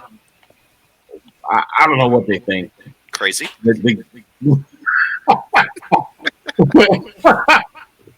So and I caught my boss doing this one time. This is when I first started. So did you get it on? Did you get it on camera? No, I saw it with my own eyes. So okay, so then it's not admissible then. On the roll, on the roll. Okay, cool. Israel, you and I were on the same track there. So, but on the roll call, when they call him out for the meetings, in the past I know that he's always calling me last, right? Yeah. So I don't think nothing. Well, So take 20 minutes, but he calls me, and he's like, Charles, are you here? And my answer is like, yeah, I'm here. Wow, woo, whatever, right? So, but when he said it, and he didn't realize I was sitting in the office, he hurried up and kept pushing the volume button down. When he said Charles here, and he started pushing the volume button down, and I was like, this is what you do? He's like, dude, oh my god, you were sitting right in the office when you said, oh my goodness, yes, Charles. And then he's like, he said, after the call was over, right? He said, Charles, dude, I have to do that because you blow my speakers out the box. Like one time you just said, ow. And I'm like, yeah. So if anybody would tell you if they've worked with me, that's kind of how I am. That's right. Yeah, you gotta, liven up a little bit. Yeah, you gotta blow them speakers away once in a while, right? Well, that was his exaggeration. I know I didn't blow out no fingers. Yet. I don't know. I think that should now be a new personal goal. What, the blowout speakers? Oh yeah, Like Back to the Future style. yeah. Yeah. No. I think you should do it. Come on. And then, of course, at the time he doesn't work with us no more, but he was a cool dude. He was like, And he gets on the call. His name is, I'll say it, Justin. Justin gets on the call. He's like, the day if Charles ever comes in sad, everybody vacate the building. He's gonna blow. I'm like, if you stop pointing that picture. They said, dude, no. If you come in sad one day and we know something's wrong, it's about to blow. Let's go. Yep. I'm like, oh my God. Don't be telling our boss that. It make him nervous. No, it's just making him prepared. It's not that it's not true. We just don't want to make him nervous. I want him to know. That's right. You watch too much television. But yeah, I just have. Oh my gosh, I believe that when you go to work, you should just like have fun. Just treat it like school. Okay, another metaphor. Got myself. Treat work like school, and your report card is your paycheck. And I like getting A's. Oops. What? Yeah. Yep. Think about it. When you go to your place of employment, you know, it's like you're sitting down 8 hours a day like you would in the classroom. Only difference is that, you know, of course no, there's no difference, but you're both learning, you're learning in both places. But the only difference is at the end of the day or at the end of the month or week or however you get paid, you get a paycheck, which is your report card. And I mean, I don't know about everyone else, but I like getting A's on my report card. So I like getting a good check. That's how I view work. But at the same time, you should have fun and light it up too. Make it comfy. But at some point, you somehow realize that with school as well, some people just keep at C's to get degrees, and C's equal checks. And that's fine. That's fine. You know, all the students are not going to agree when they come to the assembly. Some of us have honors. Some of us have honors. Some of us just barely make it. And some of us not gonna make it. Right. Every time that I get a DA into a network and then get on the call and they're all mad, it's like, you're not gonna make it. Or just, the reference. You get DA and then start changing passwords. I changed yours and yours and yours and yours. No, I remember. I would do that on a call and just lock them out of the call just because if they're using that machine, it's like, all right, cool. Any other questions? Bro, I remember getting Root on the box. I did a Mary Tyler Moore. It's like, you're gonna make it after all. And then I sat back down. And then my teammate was like, wow, that's your Root dance? I'm like, today it is. Tomorrow gonna be something different.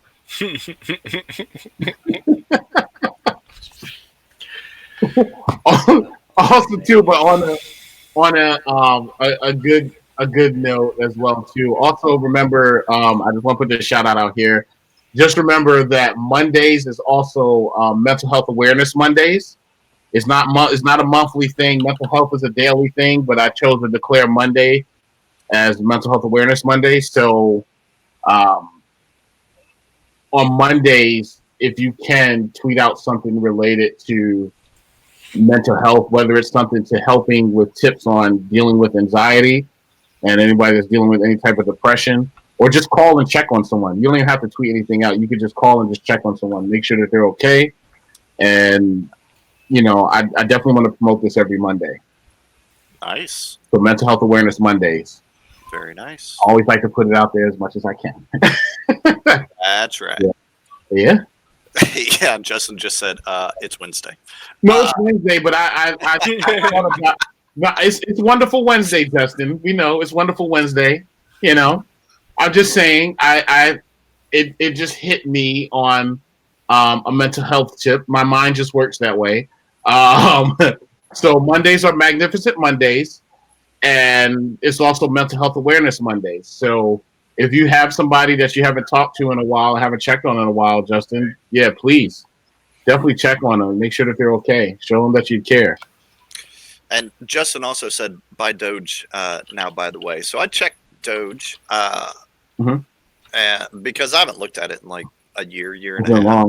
long time. And yeah, so I have about 1 million of them, but they're worth about 2,400 right now. But apparently they took like a 17% increase here within the last couple days, so that's not bad. Look at you, rich guy. Oh yeah, $2,500. I am, you know. Hey, that's a car at auction, dude. Yep.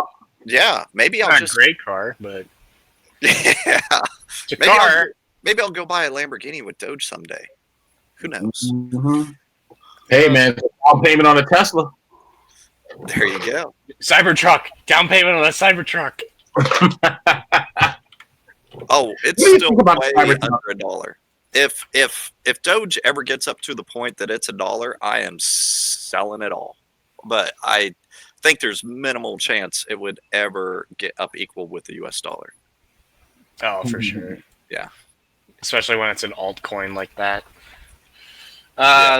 Well, I take that back because Ethereum, Monero,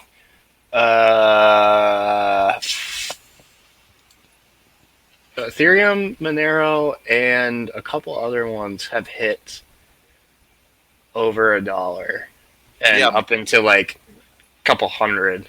Ethereum hit a couple hundred a while back. Why am I forgetting? Is Litecoin still around? Litecoin is still around. That was the other one I was forgetting. I had Litecoin and then it shot up and I sold it, which was dumb, but I still paid rent with it Nice. for like a month.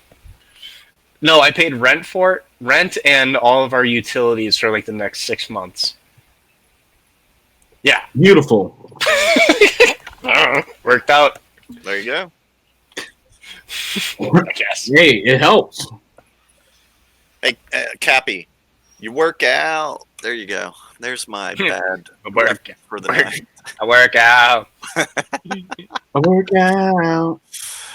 Okay, let's touch on the other stuff real quick, and then we can get back to chat.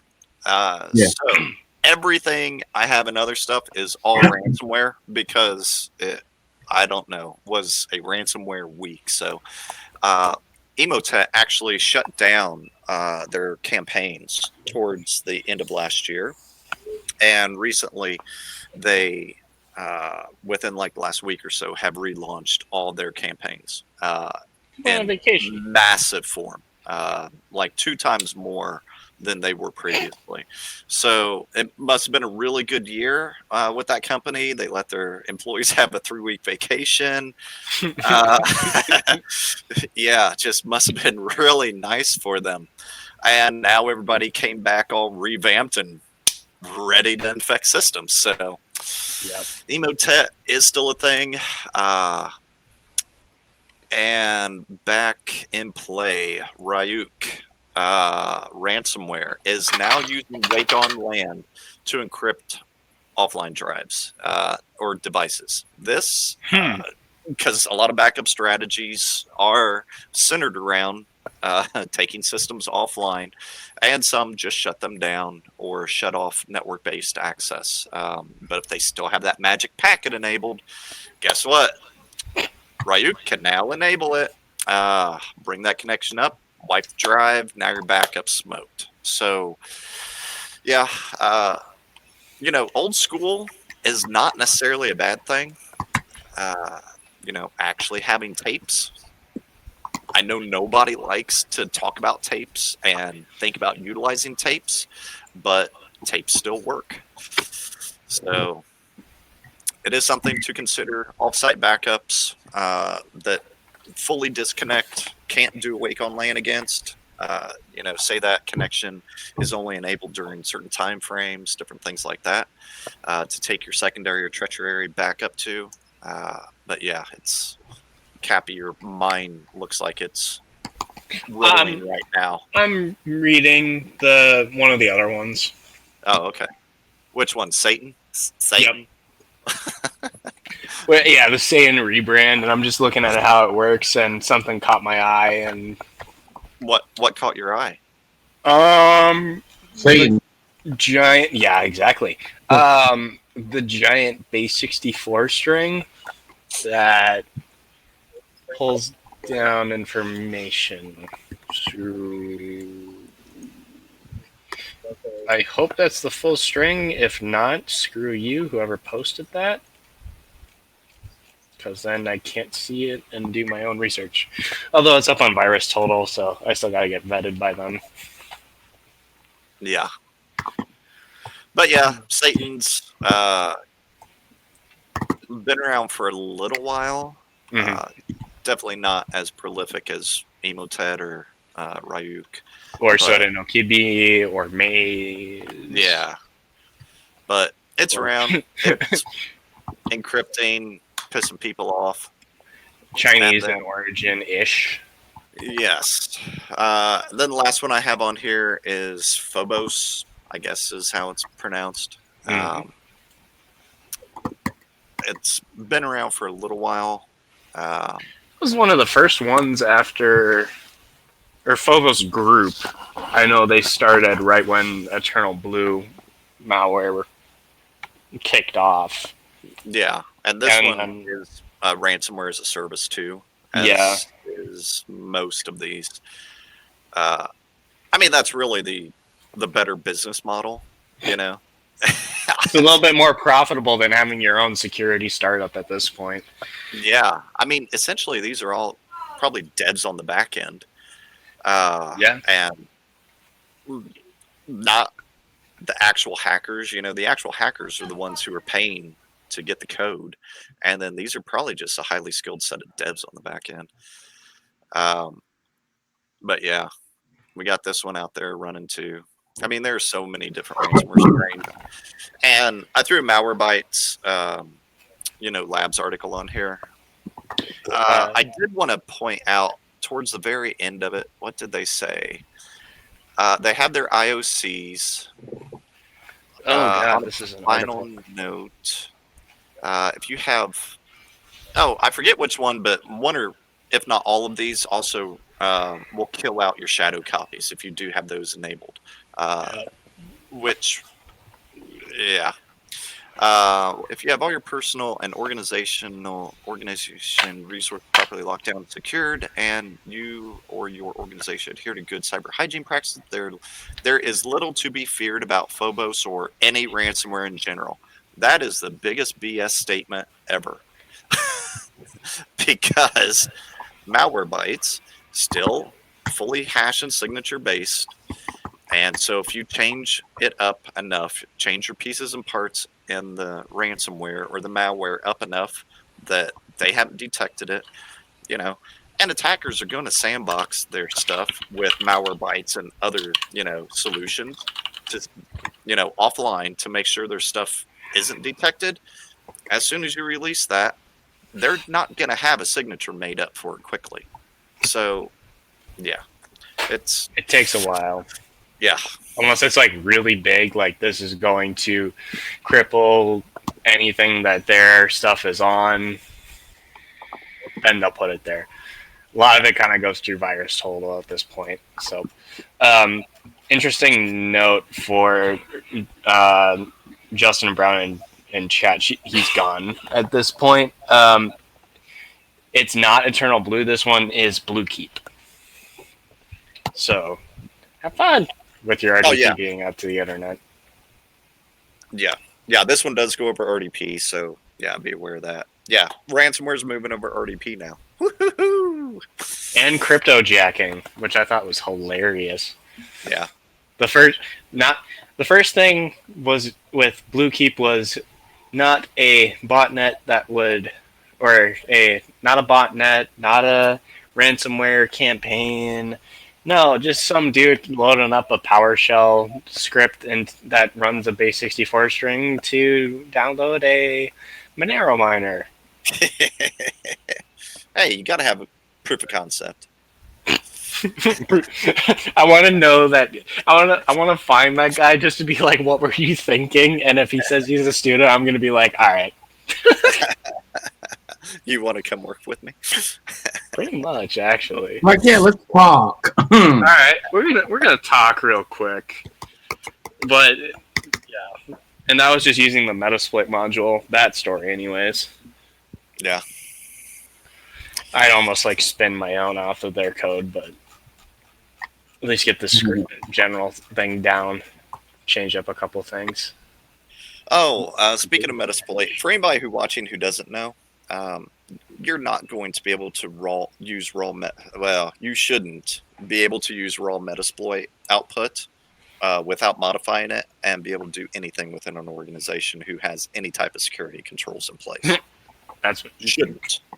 I mean, even Windows Defender is notorious about Metasploit. You know, just not allowing any of the modules, any of the payloads created within Metasploit to run.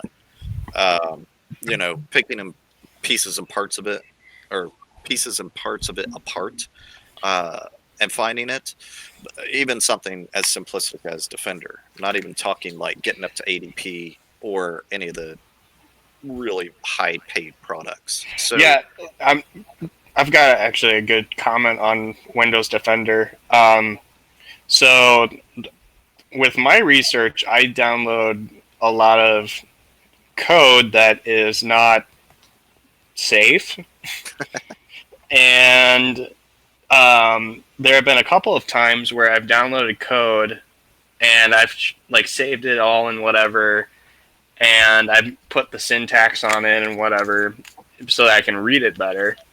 And the Windows Defender will be like, yo, this bad, I removed it. And I'm like, no, I'm trying to look at this. Oh, I know. Like, and I encountered the same thing whenever I go through different tests and stuff too, because there's things that I populate that I have to have for certain things. And yeah, it's like, oh, come on. Like, so I just have an entire directory now that if Defender does not touch that directory. Now, if I get something to that, you know, traversing things to that directory sometimes can be a little annoying. But once it's to that directory, it's good. But Microsoft actually made it a lot more difficult than it used to be to kind of whitelist entire directories and exclude those from all scanning. Used to, it was very easy to the point that you could just write some code to add it in, whatever your malware was, add your malware's directory in, so Defender wouldn't even scan it. Not as easy to do that anymore.